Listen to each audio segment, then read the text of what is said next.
Good morning बच्चों।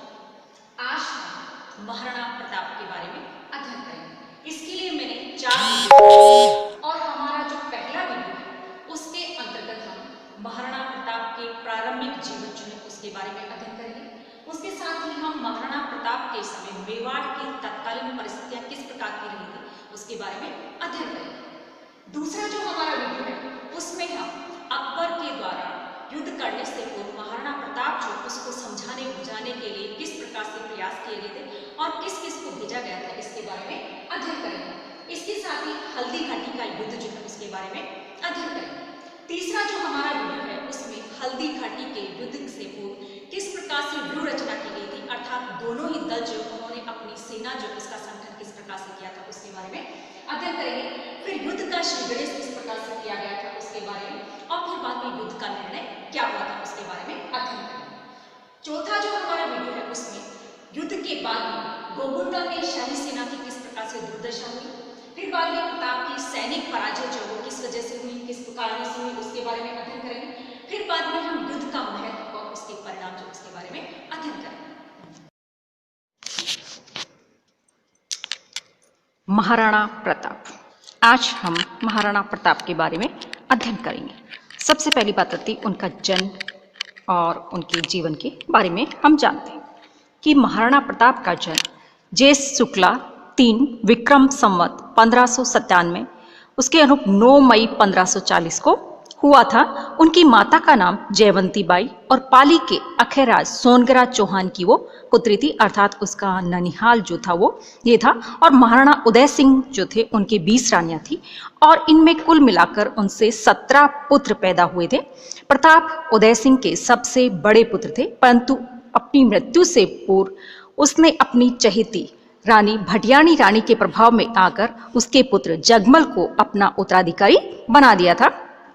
इसलिए महाराणा उदय सिंह की मृत्यु के बाद जगमल को गद्दी पर बैठाने का षड्यंत्र रचा गया, किंतु मेवाड़ के स्वामीभक्त सरदारों ने जगमल को राज्य विमुख कर 28 फरवरी 1572 ईस्वी को महाराणा प्रताप का गोगुंदा में ही राज्याभिषेक कर दिया। महाराणा प्रताप के राज्याभिषेक के साथ ही राजस्थान के इतिहास में एक महत्वपूर्ण अध्याय शुरू होता है, जो कठोर पराधीनता के गहरे निराशापूर्ण दुखमय दिनों में राजस्थान के साथ ही समूचे भारत तक को स्वाधीनता के लिए सर्वस्व बलिदान कर स्वाधीनता की अडिग साधना का पाठ पढ़ाता रहा है।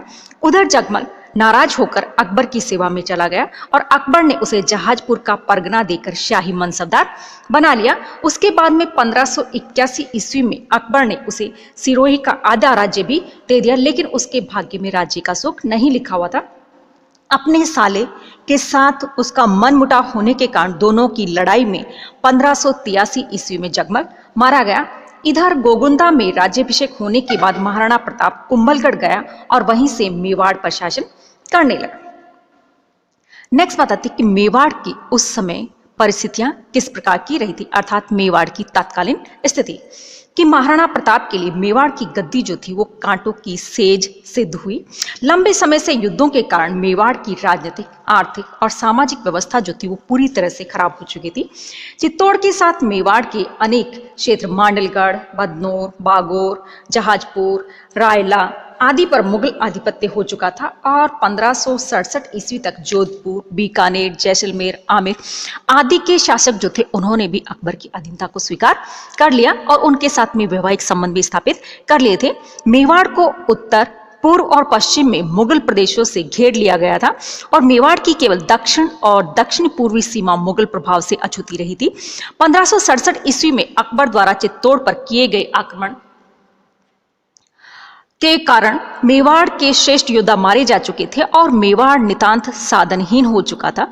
अकबर को भी अपने विस्तृत साम्राज्य में मेवाड़ के पश्चिमी अर्ध भाग के छोटे से प्रदेश का स्वतंत्र अस्तित्व असहनीय था और महाराणा प्रताप को शक्तिशाली मुगल सम्राट अकबर की शत्रुता जो थी वो किसमें विरासत जो उसमें मिली थी।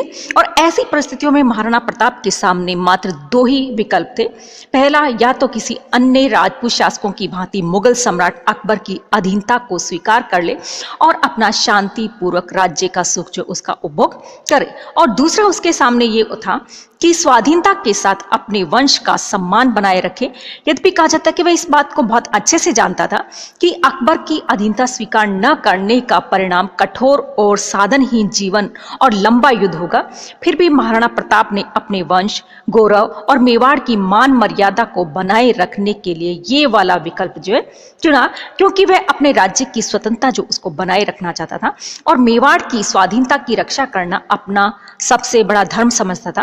वह इस बात को अच्छी तरह समझता था कि मुगलों की अधीनता स्वीकार करने का अर्थ होगा मेवाड़ की सार्वभौम सत्ता का अंत होना और मेवाड़ की सांस्कृतिक विशेषताओं का अंत और मेवाड़ राज्य का मुगल सरकार के परगने के रूप में परिवर्तन।